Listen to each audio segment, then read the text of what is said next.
Welcome to another live stream session. Today on the 6th of February 2026. Everything is crashing. It's not just the altcoins, but yeah, the altcoins are wrecked. Some people were wrecked before that. But really, Bitcoin is crashing massively. And that's not pretty. We are at $63,000. We have lost from our all-time high close to 50%.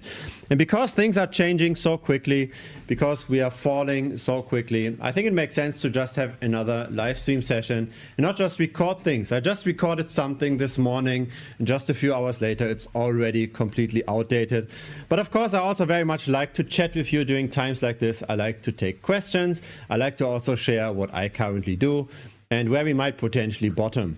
So yeah, first of all, welcome to everybody. Very happy that you're around. Feel free to, of course, give this live stream a little like, because it will help to spread the word. It will help to expose this with the YouTube algorithm. More people can join. And feel free to also share what questions you might have. So yeah, let's start off first with what's going on here. This here is the stablecoin market cap relative to USM2. So how much is money flowing into the crypto space? And since the beginning of October of last year, so for now roughly 4 months, we have not seen any money flowing into the space at all. And that's very uncommon for a bull market. So have a look at what happened prior to October of last year. We tended to see a very quick inflows. What does that mean? Inflows into the system, or stablecoin creation, means that people are depositing their hard-earned fiat currency, say on a centralized exchange. The centralized exchange then sends this over to a stablecoin custodian. The stablecoin custodian holds the funds, maybe buys some government bonds with it, some T-bills, and then issues the stablecoins on the chain. And the stablecoin issuance we can see with this chart. When there's a bear market, we rather see stablecoin redemption, right? That's when people withdraw from the crypto ecosystem. But since October of 2023, we saw a stablecoin expansion. We saw money flowing into the space, which then also helped crypto prices. Now, since October of last year, that has changed. Have a look at the Bitcoin price since then. So we did not see any inflows anymore, and that then started the bear market. So I don't think that this is a coincidence. I don't think that a lack of inflows into the ecosystem just coincide with the top in the Bitcoin price and in crypto prices in general. I think this is structural. So yeah, this is my first little start of this stream. Let's go through a first comments here. So first few comments. I'm seriously thinking of buying right now. It feels like it is falling very fast, and that usually means a quick recovery. So 2026 could look juicy. Looking forward what you, Gerhard, have to say. So yeah, it's an interesting question. I think it very much depends on now the pace of the sell-off, and that's also one of the reasons why I'm making this stream. When we are selling off quickly enough, as quick as we did during the COVID crash, right, where we fell by roughly 60% in the span of 48 hours, then this is clearly a cascaded liquidation event. That's very similar to what we also saw on the 10th of October of last year. When people are forced to sell, when there is no liquidity in the market, and one stop loss triggers a sell-off, that triggers the next stop loss, that triggers another sell-off, etc., etc., and we see all the leverage getting out of the market, that's a good time to buy. So when the sell-off is quick enough, there was no time for new liquidity to enter, that's a good time to buy the bottoms. It's usually also very hard to buy those bottoms because very often the infrastructure tends to completely break down. So during COVID, actually, it wasn't that easy to buy the bottom because Coinbase went down, Binance went down, and even the decentralized exchanges, say the Uniswaps of this world, they had very high gas fees. So at the time, most people were still directly transacting with the Ethereum chain. And if you wanted to buy the bottom, you had to pay hundreds of dollars just to make a single swap. And the same is true if you wanted to exit. So there was simply just the entire system was very clogged up. The number of transactions spiked massively. And if you see something similar again, right? If first platforms start to go down, if the price tends to go down quickly enough, then it makes sense to buy. If we just trickle down now, hour by hour, a little bit, it's not necessarily a cascaded liquidation event, right? And so then there is a higher chance, I believe, that we just consolidate at the lower level. So it very much depends on what's now going to happen in the next few hours. But so far, we are already selling off way quicker than I thought, right? We're now at $63,000. And this is interesting because this is actually lower than where most other long-term holders took profit during this bull run. Let's see if I actually find this very quickly. Where do we have the value days destroyed? So this here is a metric that shows what are the long-term holder whales doing. So when a lot of Bitcoin has been dormant for a while, has not been moved, and then suddenly it gets moved, right? After years of dormancy, it suddenly gets moved, probably in order to get sold. Then this metric spikes. And so interestingly enough, right, the long-term whales, they tend to sell in a bull market, right? They tend to sell into the rally. We've seen this time and time again, and this time they sold at around 70K. So our current price in Bitcoin is already below the price at which the long-term holders, the whales, tended to sell. So it's very unlikely that we're going to see continued selling by the whales. We also see this in the value days destroyed metric. The values, the whales are currently not selling.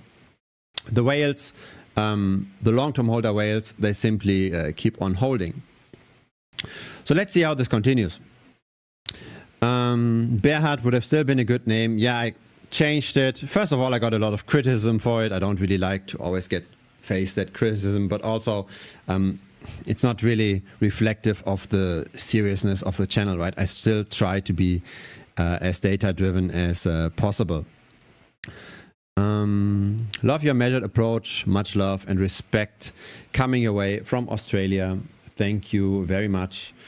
Greetings to Australia here from Malaysia. I'm currently in Kuala Lumpur.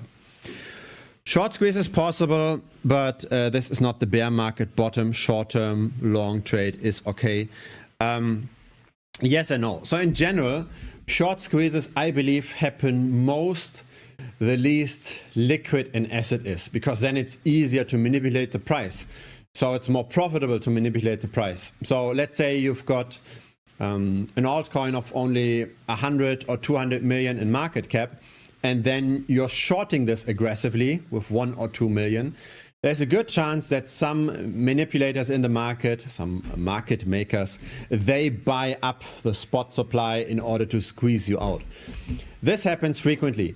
The larger the asset is and the more liquid the asset is, the less likely short squeezes become. And so a short squeeze in Bitcoin is pretty much impossible. A short squeeze in smaller altcoins is definitely possible, but I don't think that this sell-off is caused by too many shorts. So this is different to the leverage event we had on the 10th of October. I think this is really spot holdings getting sold off. And the spot holdings can be by the ETFs, they can be by treasury companies, they can also be by government entities. So all three of them seem to now be selling. Actually, it's in the recent Glassnode Insight newsletter. So it seems to be spot selling that's actually going on. And that spot selling now gets just cascaded down via liquidations, probably stop losses. Short squeezes only happen if there's enough short interest, right? If enough people are actually betting on falling prices. And that's not necessarily happening. We are betting on falling prices, right? If you've been following this channel for a while, we are currently making money with this, more on this in a second. But the majority of the market is not. Smash the like button, everyone. Yes, thank you, Eli, 10K. I very much approve that message. Smash the like button. Let new people come in here and hopefully not lose as much money in this market, potentially even make some. Wait till Monday or Sunday night to buy. Yeah, it's very hard to predict what happens in this very short term. Historically, there isn't too much structure in terms of returns per day. So day of the week or month of the year, right? So there are these ideas in the stock. It originates from the stock market. Things like there might be seasonality in the market. So sell in May and go away is a very popular saying in the stock market. But when we actually measure this, when we look at the returns over the years based on the month, or we look at the returns per day of the week, there is very little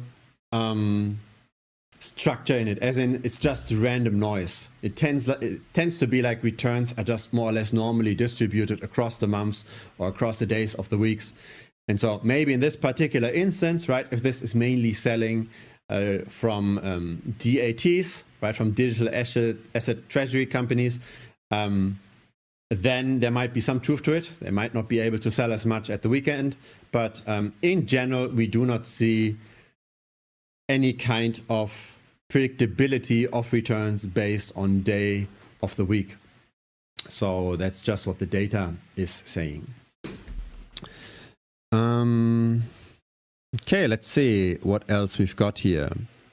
What would be a good time to enter the Ethereum moving average long short vault? Might it be too risky right now? Yes, this is a very good question. This is actually something that I have prepared, not just for Ethereum, but in general, right? The fundamental problem that we currently face is that we time the market, right? Or I time the market based on the momentum, based on the trend. And the moving average is a pretty good measure to figure out where currently the trend is. And if the price is below the moving average, we tend to trend down. If the price is above the moving average, we tend to trend up. We can do back tests, what kind of moving average works the best.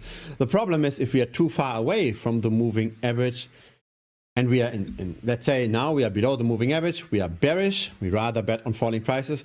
But when we are too far away from that moving average, maybe it might be risky, right? Because we could be rallying short term, still stay below the moving average, but maybe short term is not the best entrance. And so let's have a look at that data. So where do I have this? So over here, right? So this is Bitcoin with the best moving averages. So in orange, we've got the 44-day simple moving average. In turquoise, we've got the 125-day simple moving average. And those two moving averages tell you now why we have been betting on falling prices, right? We are below that moving average. And the reason why we take those two is because of the backtest, right? We've backtested all the moving averages to up to the 200-day. The 44-day works good on the short term. The 125-day works good on the long term. Buying and holding Bitcoin during the same time period is here, this line in black. So we can tell that this is not just overfitting, right? So I got a comment on the last video where I discussed the strategy that this is just overfitting. You're just cherry picking the data, but really it doesn't even matter that much what moving average duration you use to follow the strategy. Those two have been the best, right? The 44 and the 125-day. But even if you used another one, you'd still be doing better than just buying and holding. And so the idea is just, right, we go long when we are above, we go short and bet on falling prices when we are below. And so the fundamental problem, and that's here the question that was asked, right? Are we potentially now too low? Does it still make sense to enter those trend followers? The fundamental problem is that we are bearish. We would be betting on falling prices, but we would still be bearish even if Bitcoin was to rally now by, say, 30%. Right? We could go back to $84,000 and still be below both moving averages. We'd still be bearish. And since we are currently betting on falling prices, that's the potential risk. Right? It's very comparable to, let's say, COVID. So let's see where we find COVID. Right? We crashed quickly during COVID by many percent, and we had a lot of extension from the moving average. And so then entering over here into a trend follower where we now bet on falling prices just to see the price then recover and then getting wrecked, that's not great. And so what can we do here? I think it makes sense to just look at history, right? How much did we historically extend from those moving averages? What we see here at the top, let's see, that's the 44-day moving average extension. So that's now the extension from the orange line. So when we look at how does this develop over time, where are we currently? This year, is the COVID crash. This here is the final capitulation in 2018, right? We went from 20K to 3.5K. Then over here, we've got the first sell-off event during the bull market of 2021. Here we had the FTX collapse. And now we are very close to the levels of FTX and the turnaround from the bull. So it seems like it's very likely that we have finished this bull market. The sell-off is strong enough, and it seems to be comparable to the sell-off in May of 2021, that this positive momentum, right, where we went from 16K all the way to 125K, has now clearly been broken. And yeah, that's the issue. Could we potentially go above the moving average? Could we see a relief rally similar to Q3 of 2021? Possible, right? Nothing is out of the question. Everything is possible in crypto. But yeah, the positive momentum for the bull market seems to be very clearly broken. Are we very much extended from the moving average? We are. Have we seen stronger extensions? We have seen that as well. So we could potentially sell off a bit more, right? We are still at 60 something K. We are not yet at 50 or at 40K. There is more room to fall in case this accelerates, in case more liquidations occur, right? In case more stop losses get triggered. If we do see that, right? If we suddenly do fall to 55, maybe even 50K, maybe below 50K, over the next hours, then I will definitely buy the bottom. I will do some speculative purchases, not on the basis of moving averages, right? I will just do a very short-term trade, similar to what I did during COVID. So if we accelerate in the sell-off, this is forced selling, this is a liquidity crunch. If we do not accelerate in the sell-off and we just stay at the current levels, we're probably going to stay there for a while. We're not going to see a V-shaped recovery. That's at least how I interpret history. So yeah, if we do see more sell-off, a good time to buy. Right now, it's a bit early in my opinion.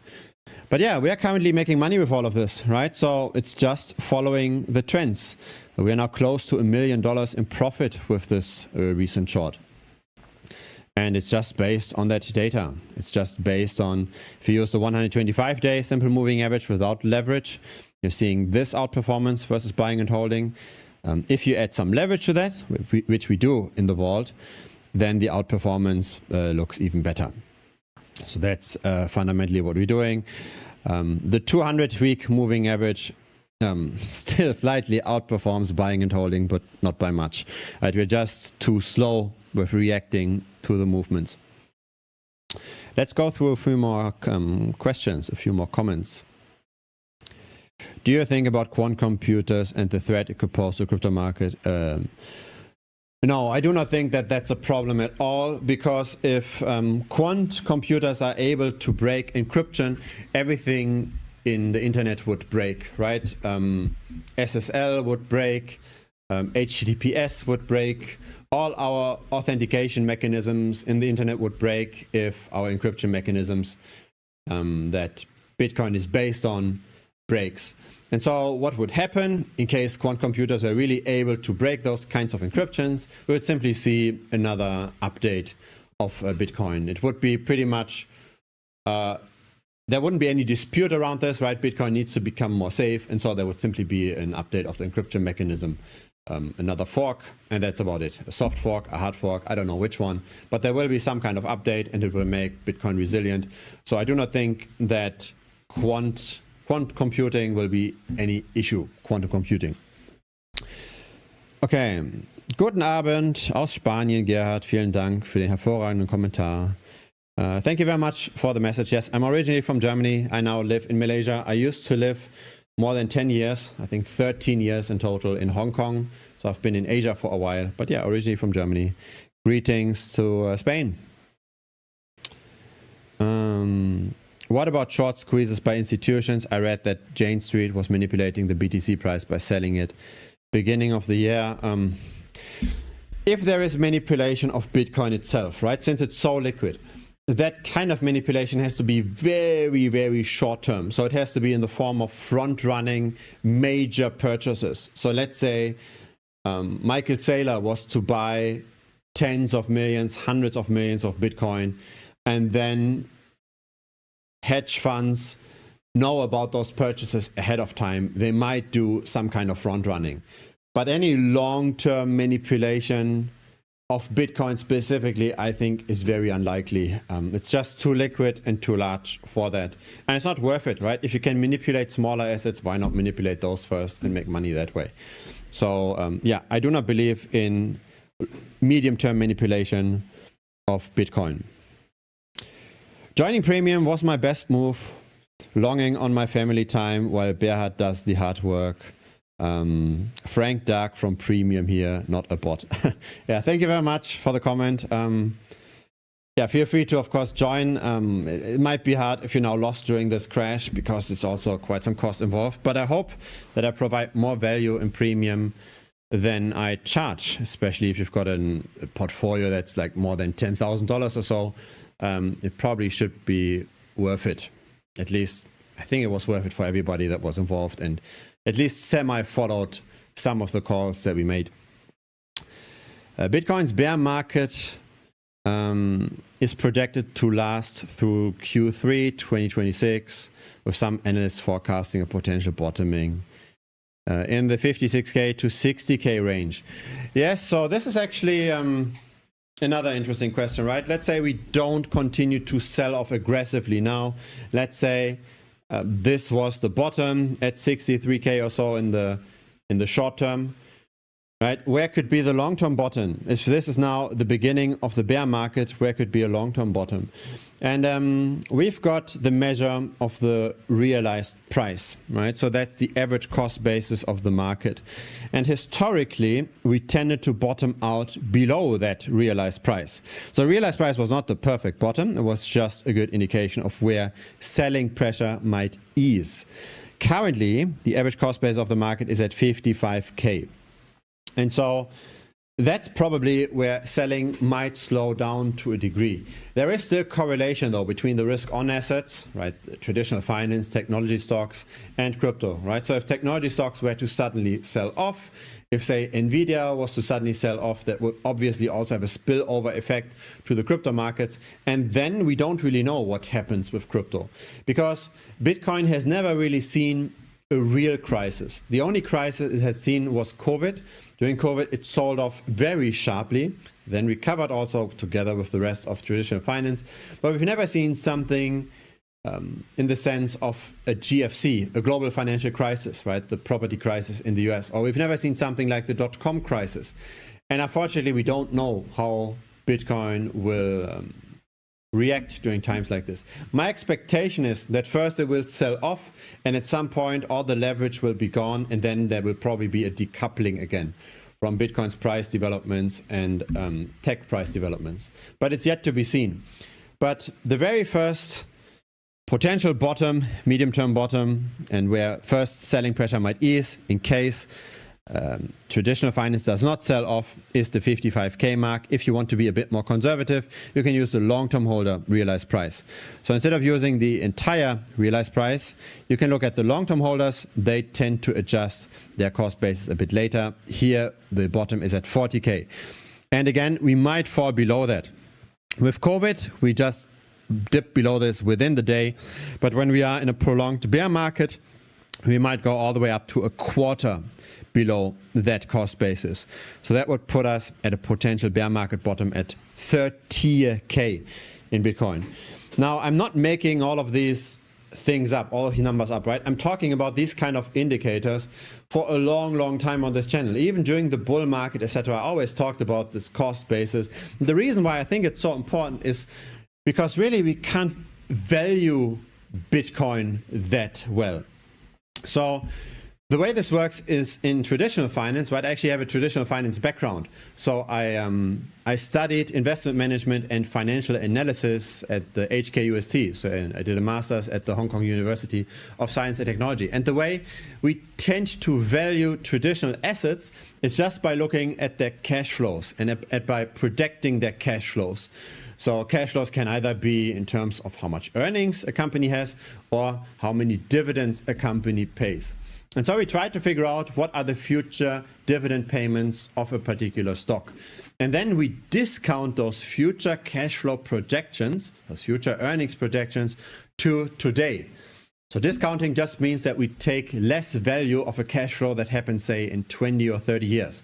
We're less interested in that cash flow in 30 years because there's a time preference of money, right? We like to have our money today, not in 30 years, but also because there's inflation, there's a risk-free rate, right? We can get, without any risk, some kind of cash flow if we just deploy this in government bonds. And so because of that, we have to put less value on the cash flow in the future. We have to discount the future cash flows. So that's a DCF method, right? The discounted cash flow method.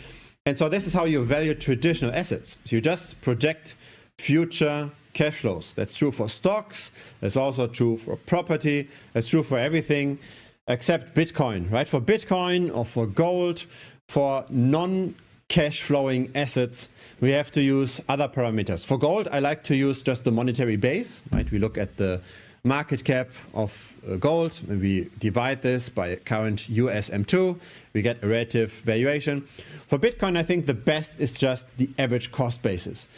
So if there are still some hardcore believers in the space that think that Bitcoin over the decades will go up because its supply expands less quickly than the supply of fiat currency. So if we believe that long term, over the decades, Bitcoin will go up, then what are you doing actually if you're currently in losses as an individual investor? So we can also make the same analysis, say, with the property market, right? If you buy a house and the house goes down in price, but you do believe that houses over the long term go up because of monetary debasement, what do you do when the house is going down? If the house price is lower compared to when you bought it, you're probably not going to sell the house because you're scared it will fall further. Right? If you've already got the long-term time horizon anyway, right? If you've got a long-term outlook, you're not selling in losses if you long-term believe in the thing. You only sell if you have to sell, if you get forced liquidated, if you can't make your mortgage payments. But outside of that, you would not sell if you're in losses. And the same is true, I believe, for Bitcoin. So if there are some people that still believe long-term in Bitcoin, if they are currently in losses, they're not going to sell the Bitcoin until they really have to. And that's why I believe the long-term holder realized price is so useful. The long-term holders are not selling if they are below their cost basis, if they don't absolutely have to, if they still believe in BTC. And historically, it was 1 quarter below that cost basis. That was the bear market bottom. That would be 30K. So that's where I think a bear market bottom could be. And I do believe that we now entered a bear market, as already mentioned at the beginning of the stream. By the way, I tried to make this stream a bit shorter compared to the prior stream that was 3.5 hours. I like to keep this probably at 1 hour, 1.5 hours. But yeah, feel free to ask your questions. I will try to answer as many as I can. Okay. I got into crypto mid-August for the third time ever and learned a ton from Gerhard's premium channel. Also not a bot. Thank you again for this. Right, I'm almost reading the comments just one by one. At first, I lost about 8% messing around thanks to the moving average vault. I'm up 48%. Yes, we have been on the right side of history now. Would you consider take profit on the moving average vault if the historical extension values are hit? No, not on the vault. So again, right, the discussion, we are too much extended from the moving average. Might we take profit? I don't do this because I'm simply just following the backtested result. And with the backtested result, we did not make much money during COVID, right? We had the flash crash and then the flash recovery. I'm not sure if flash recovery is the word, but you know what I mean. So the moving average vault actually did not make money. It also didn't lose any money during that period. And if we do enter a flash crash now, let me check where we currently are. We didn't move much yet. We are now at 62K. Depending on where we are, if we do crash further now to say 50K and below, I personally would announce just to the members, and also it's now here on YouTube, that I buy the bottom personally. So I would just take some leverage on my personal account and basically balance out the short that I have on the vault. potentially overcompensate, right? I want to be net long and then buy that bottom that way.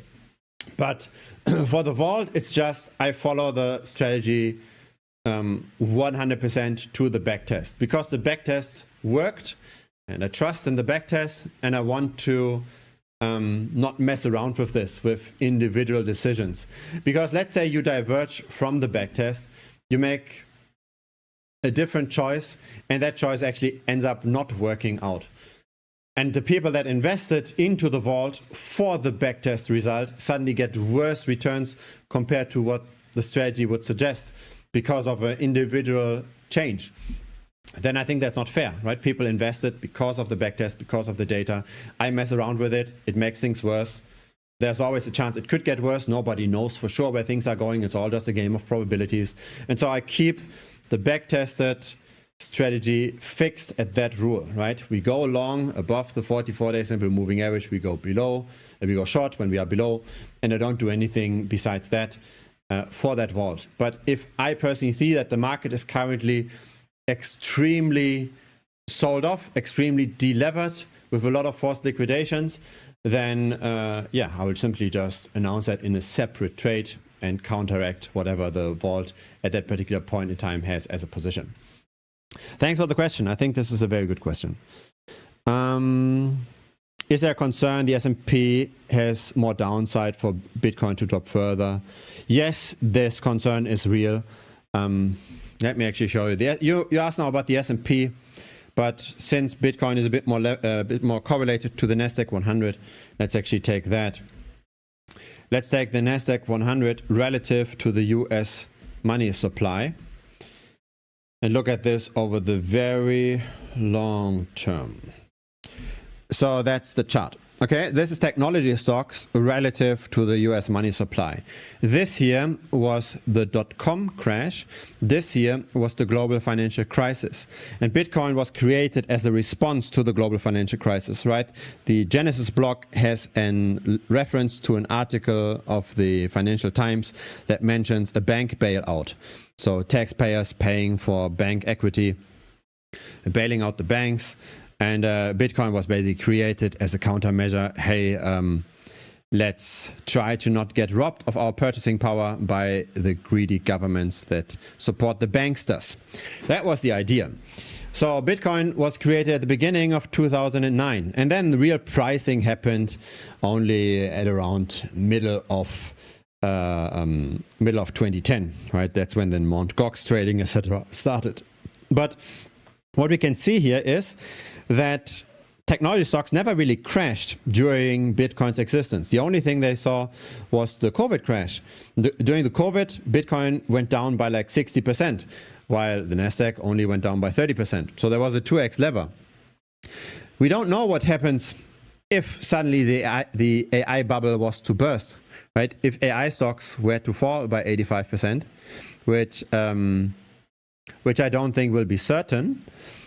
But if they were to fall, then who knows where Bitcoin could be? Maybe even lower than 15 to 20K. So that's why diversification is important. That's why just dollar cost averaging is dangerous. That's why I want to have different asset classes and why we want to ride the momentum as well. Okay, so nothing is certain. If we just look at charts like this, right, the realized price or the long-term holder realized price, effectively what we assume in the background, and that's what most people do not understand, effectively what we assume is that this year is representative of how financial markets work. And it's not, right? It's not that tech stocks can only fall by 30 to 40%. They can fall by much more. And if they ever were to fall to the same degrees as they did during .com or during the global financial crisis, all those models here will look extremely dumb. So, yeah, just be aware of this, right? Things can be much worse than people expect. This bear costume over here might have its use in the future, so I might not throw this away anytime soon. Compared to prior bear markets, it's falling fast, isn't it? That's unusual. Yes, it is falling quite quickly right now.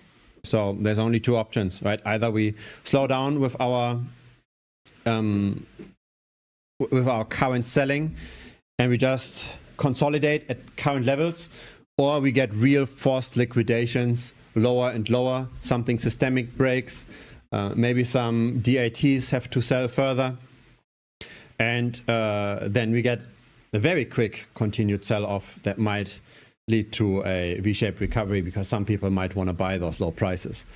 But it's unlikely that we're going to slowly go up from here. I think that's the least likely scenario. I can't believe it, I made it to a live. Yes, I don't live stream that often actually. I only this time like my second live stream of this nature. Yeah, but I enjoy it. I enjoy communicating, I enjoy talking to you guys. I very much like the interaction, especially the ones that, you know, that watch here, that comment on the live stream. There seems to be a more positive attitude here, even during times like this, compared to the YouTube comments, right? The YouTube comments under regular videos come from a lot of strangers. There's no real direct interaction, and there's a lot of negativity, especially when people have lost money. Here, this direct chat, I believe, I have the impression, has much more positive vibes to it. So I enjoy live streaming actually quite a bit. Happy to be in the vaults. Great work, Gerhard. Thank you. Yeah. Does the backtest data include the trading fees? Yes, it does. 0.2% per buy and sell for the spot backtest. So that's for the 125-day simple moving average. Is the best for spot trading. For the perpetual futures trading, it's 0.05%. So that's the fee that you have on Hyperliquid without any discounts. So if you don't trade much and if you don't have staked anything on Hyperliquid, then 0.05% trading fees is the usual, and that's what I included in the backtest. What I did not include though is financing fees, by the way. But I did check the returns based on leverage, and when we increase leverage, the returns tend to increase faster than the financing costs, so that should be fine as well. And there's two parts to this, right? When we go short, we even earn financing costs, so it should be all right. Michael Saylor is in trouble. Yeah, let's see. Not yet. So it depends on how long Bitcoin will be at lower prices. He is more levered than he used to be, but the real trouble actually comes when Bitcoin stays at low prices for several years. If it goes down quickly, he doesn't just get flash liquidated. So his loan doesn't get recalled.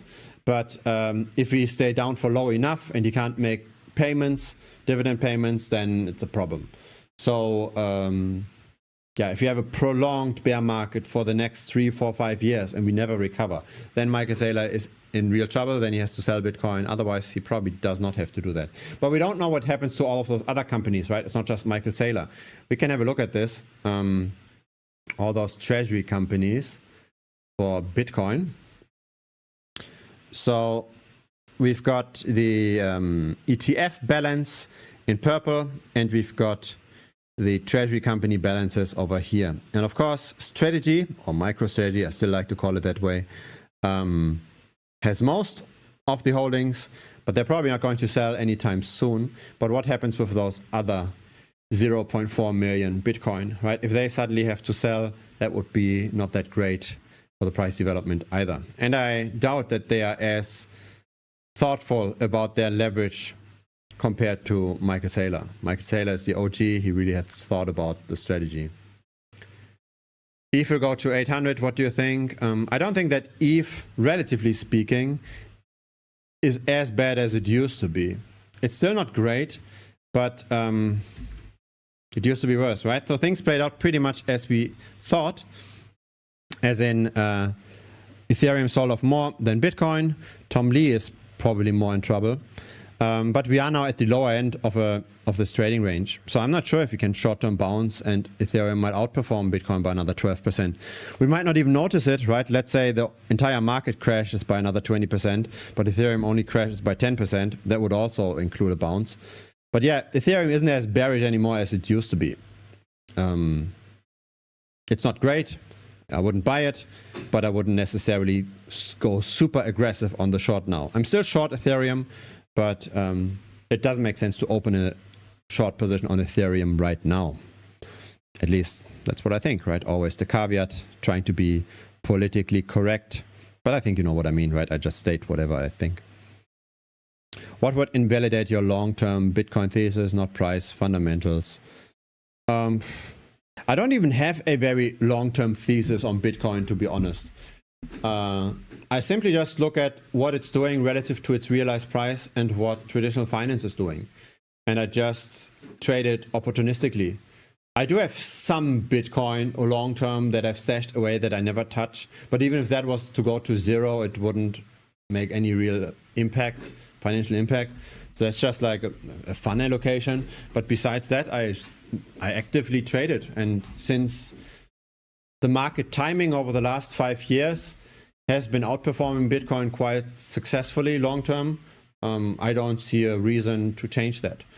So it's just another. So for me, the crypto market is just a relatively inefficient market compared to others. So let's say the currency markets are very efficient, right? There's all kinds of quant traders there, lots of hedge funds, lots of liquidity, very little edge to be had there. And the crypto markets, comparatively speaking, are younger.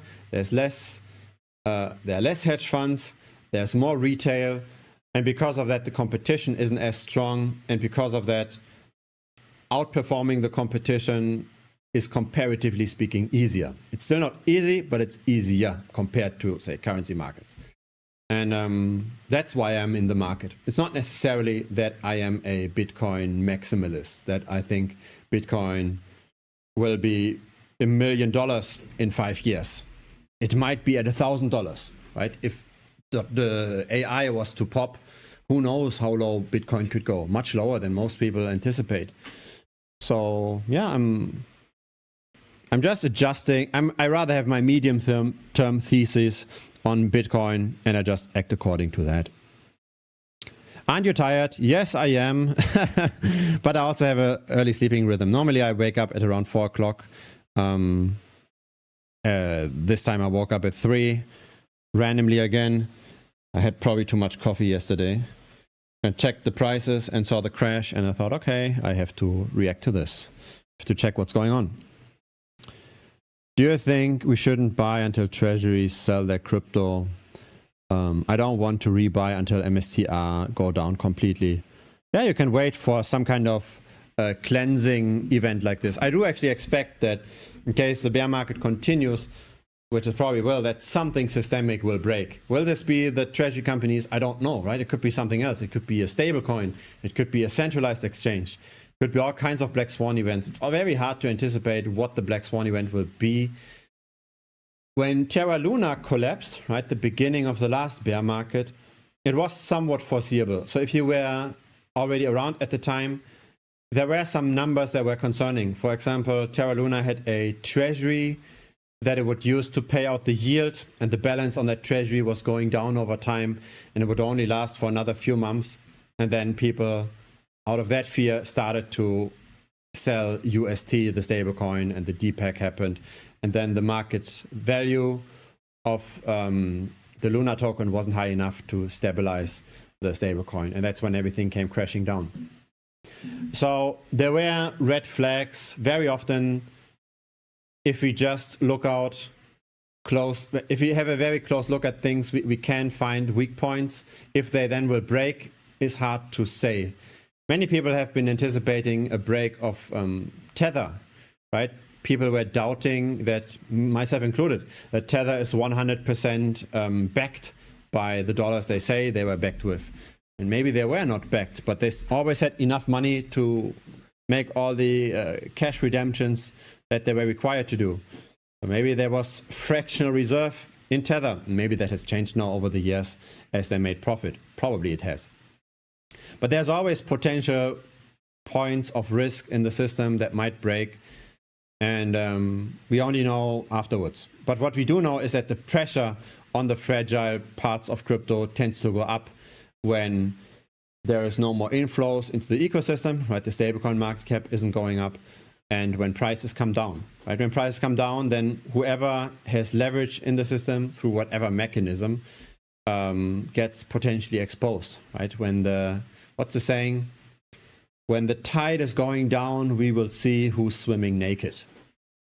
That's the idea of whoever has too much leverage will then lose it all. So leverage is beautiful if you have proper risk management in place. If you do have your stop losses in place, if you do have your diversification in place, then leverage can be like fire, right? It can make things warm and nice and cozy and great, and you can cook with it. But if you use too much of it, and just a 4 or 5x leverage most of the time is too much, then the fire burns down your house. And then you're cooked. So, yeah. But yeah, systemic problems can occur, probably will occur as the bear market continues. And then it can make sense to just wait until the blow up actually has happened. All right, have I gone through all the data here? I think so, right? I talked about the backtest. Here are the trend following vaults that we currently run. Ethereum dominance is going down.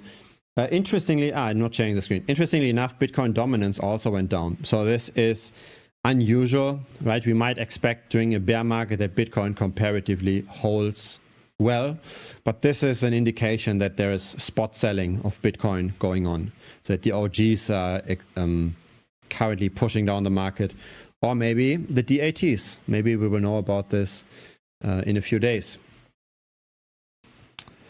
Could MicroStrategy be forced to sell Bitcoin? Yeah, I don't think it's MicroStrategy, but maybe I'm missing some data. If you have anything, feel free to share. Amazon has missed earnings. Interesting. AMZ relative to Nasdaq. Yes, interesting. This is Amazon relative to the Nasdaq, not doing well. Is it a buying opportunity? I don't know. I always like to look at relative valuation charts, right? So I never look at the US dollar charts. But this is an interesting development. The question really is, are technology stocks currently too much exposed to AI? That's the fundamental issue, because AI investments are incredibly expensive. They're very high, and currently the revenue relative to the expenses are very low, right? If people generate AI slop videos, it's not going to make much. The speculation here is that AI will become so smart that we will create value from it that's beyond the current expenses.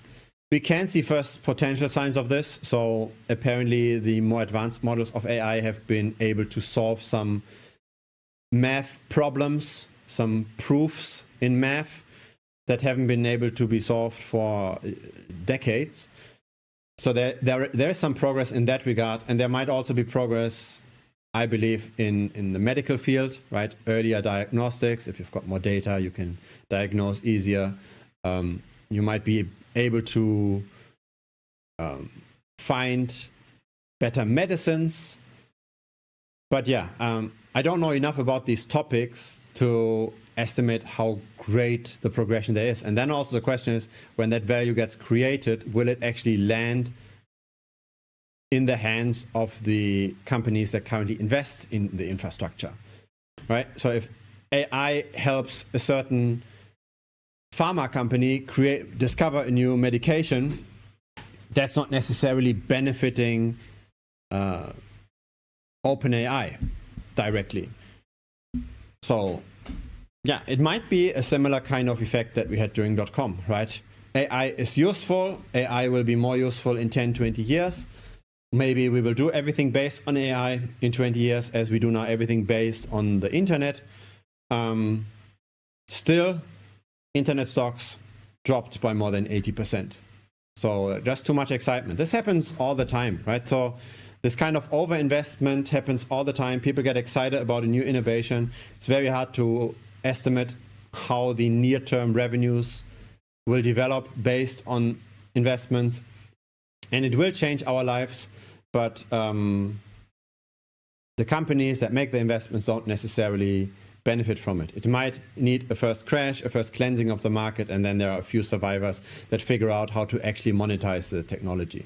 We've seen this with railroads, we have seen this with the radio, we have seen this with .com, we've seen this with many technological advances. Always there's a lot of investment, a lot of excitement, and then things come crashing down to then be useful long term.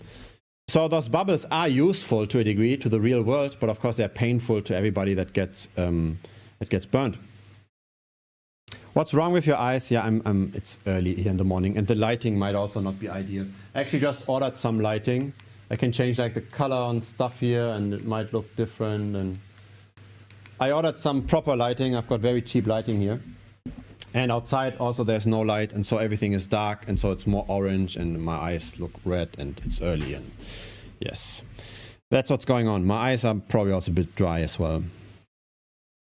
Can you show us a few important charts for Bitcoin since price is going down fast? Yes, I will also record some videos, right? But I think I've already showed a few charts that that are, you know, showing my long-term perspective and also my short-term perspective. If we consolidate over here, we're probably gonna stay at this kind of range. I should show my screen. If we consolidate right now, we probably stay at this kind of range between 60, 70K for a while. If we suddenly continue crashing and we're going down to 50 or even 40K, then I'm definitely buying. Then we are very likely going to see a V-shaped recovery. But if the selling now stops, we should be semi-okay, right? So everybody calculates the bottom in October if you completely follow the previous cycle. Do you believe in this? Yes and no. There is a self-fulfilling prophecy effect with those kind of things. If enough people believe in it, it will happen. This might also be one of the reasons why if we measure from the cycle bottom to the cycle top, we have topped out at a very similar point in time. So if enough people believe that we have topped, then we have topped, because nobody buys and everybody sells. This could become another self-fulfilling prophecy yet again, but we have to look at the data at the time. I don't like to make predictions that are that far out in the future. But yeah, there is if we say in October have dropped by 75 or even 80% from the all-time high, we are at 40K, then yes, we probably will have bottomed in October, if that's then the price. Are we in complete panic mode? Not yet. We just see lots of spot selling. I will listen to you. I will hold my Bitcoin in house and gold long term forever. Don't listen to me, right? Just build a strategy based on your risk tolerance, based on your future income. You want to have your own conviction in things, right? If you just follow somebody's advice, you buy based on him, you sell based on him, you don't have own conviction, then you don't really know what to do during critical times like this, right? If you say you bought Bitcoin because everybody said Bitcoin's going up and now it's crashing, then you're wondering, what should I do now, right? If you bought Bitcoin because you know the monetary base is devaluing and I want to sell it in 10 years, you know exactly what to do now during a crash. If you bought Bitcoin because you just wanted to trade it short term, then you know what to do now when it crashes. So it's important to understand why you do something, and that why should not just be because somebody tells you to do so. That's why I share my own approach. I don't just say I buy and sell, I say why I buy and sell. And then you can consider for your own strategy what you might want to do.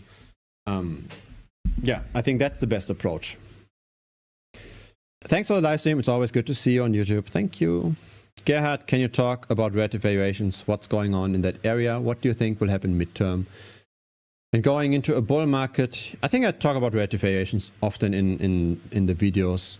And I'm not sure if you should discuss this right now during this crash.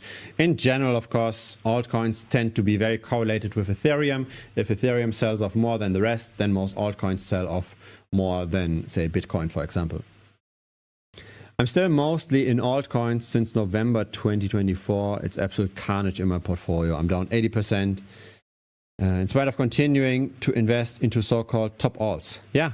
Forget about the idea of blue chip alts or top alts. They're all the same, right? They're all coupled to the general macro.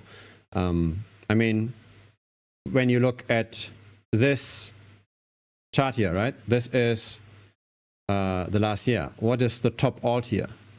I mean, there's the smaller altcoins, but even if you go to the 100, top 100, what is the top altcoin here? Is it the pegged gold token? Or is it Zcash that's currently coming down, which was short squeezed a lot? It started with a short squeeze, this rally.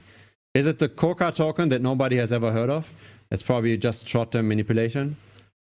What's your top altcoin here? So maybe it's Hyperliquid, but Hyperliquid has a lot of unlocks going forward in the next year. And they're trying now to build a competitor to Polymarket. Unclear whether or not this will work. All the price appreciation here is just based on that hope that Hype will be able to take market share from Polymarket. So let's see. Do you think we shouldn't buy until Treasury sell their crypto? We already talked about this. Congrats on your $1 million short. Yeah, unfortunately, that's not all my money, right? This is gains that we've made for the community.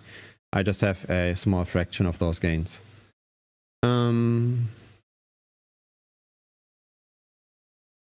Do you think we will break down below 60K to the 300 moving average? Potentially, right?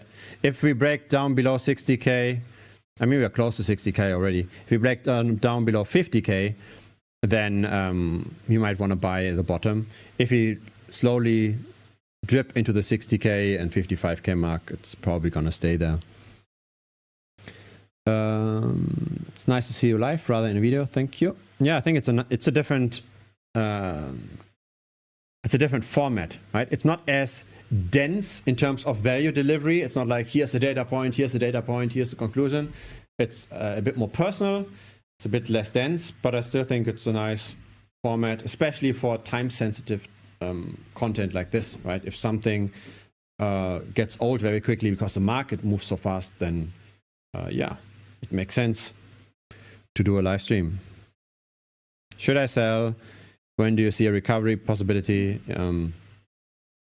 Should I sell is best answered by what's your approach, right? You want to check how you approach the market and then base your decisions on those rules.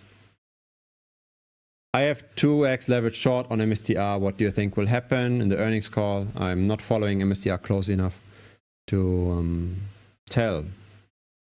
Tom Lee is looking a little worse than Sailor, that's true.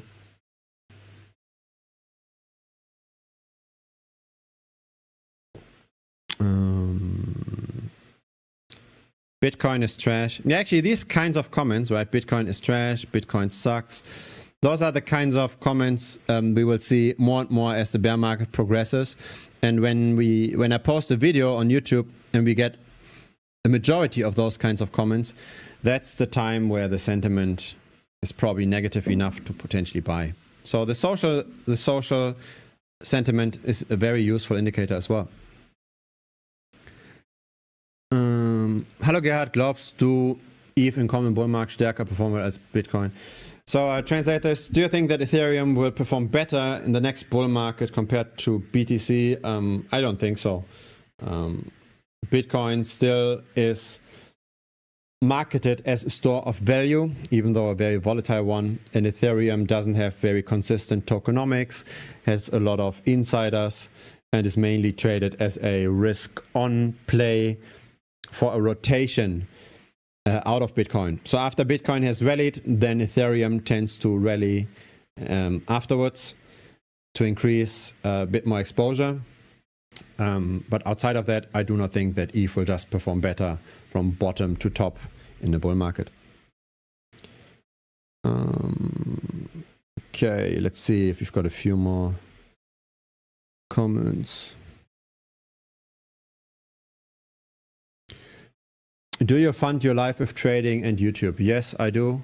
Actually, I used to have a corporate job, which I quit roughly a year ago in IT management. And then YouTube got more and more traction. The trading got more and more traction.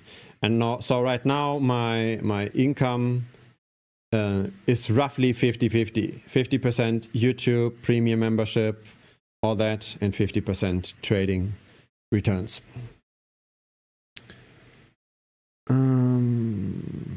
What strategies do you recommend when you don't have much time to follow the markets? Yeah, just follow the moving averages. So you could either trade this by yourself, or you can also, of course, just invest in the moving average vaults that we have in premium. That's what I would do if I don't have time to do anything else.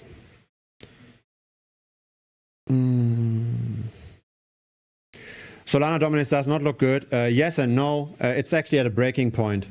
I am watching Solana dominance extremely closely right now. It's like I had prepared this. Have a look at this. Huh? Let's take the 1 day then.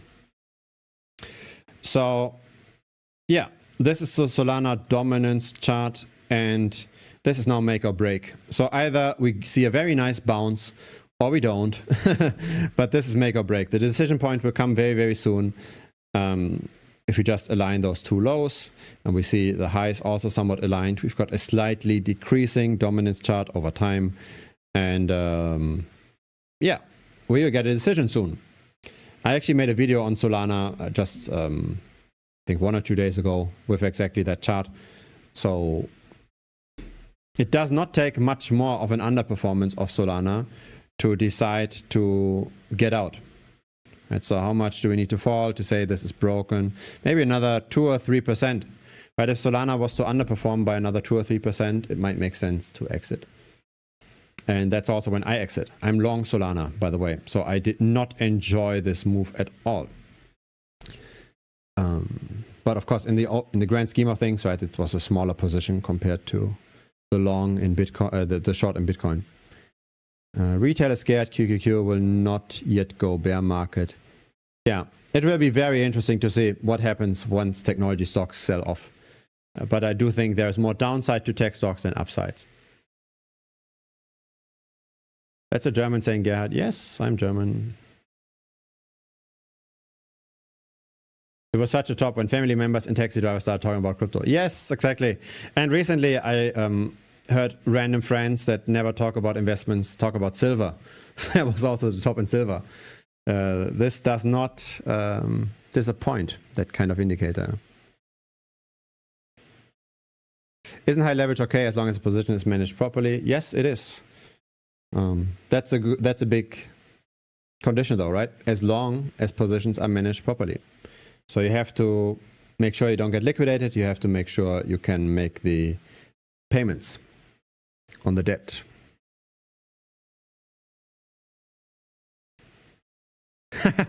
Are you guys tired of all the winning? This is a reference to Donald Trump, right? You will be tired of winning, and then everything crashed subsequently.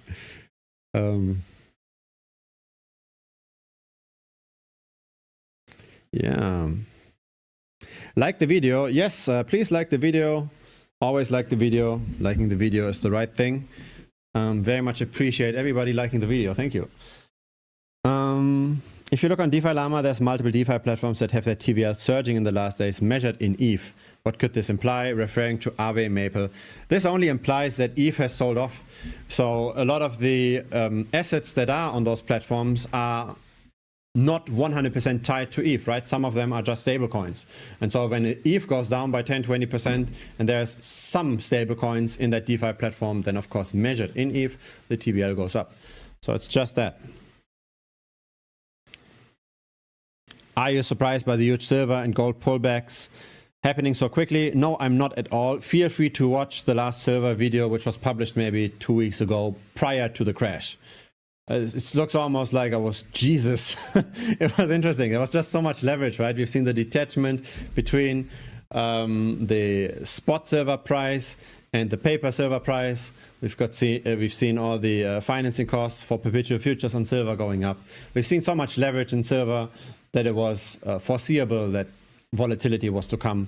And that's shown in that video. Feel free to watch that. It's still actually relevant today because it also looks at the macro situation where silver and gold is relative to the US money supply. So this will be very relevant to you if you're in precious metals. It's more likely to be a black swan than a full bear market. Yeah, we will see. We will see.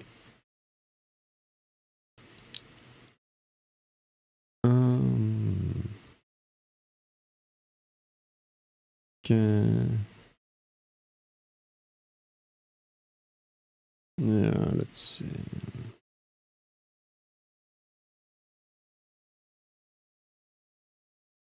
Yeah, I think that's all. That's like really interesting comments. Maybe this one is the last one. Long-term holders seem to be buying right now, following the chart you show often. Thoughts? Not really, actually. They're not really buying. There is this chart here that you're probably referring to. So we've got the long-term holder supply change.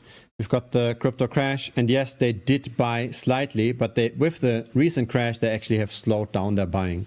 So they're not getting into this crash, right? If they were super bullish, they would actually accelerate their buying with the price decline, which they are not.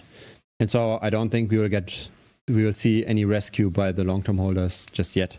We have to get closer to the realized price. We have to get closer to net unrealized losses to be bullish. And we aren't yet in net unrealized losses. Okay, hope you enjoyed this live stream. A little bit over 1 hour. I think the duration was also good. Feel free to, as usual, watch the YouTube videos as well. I try to publish 2 or 3 per day. If you haven't yet subscribed, then of course you can subscribe as well. And see you next time. Thanks for watching. Cheers.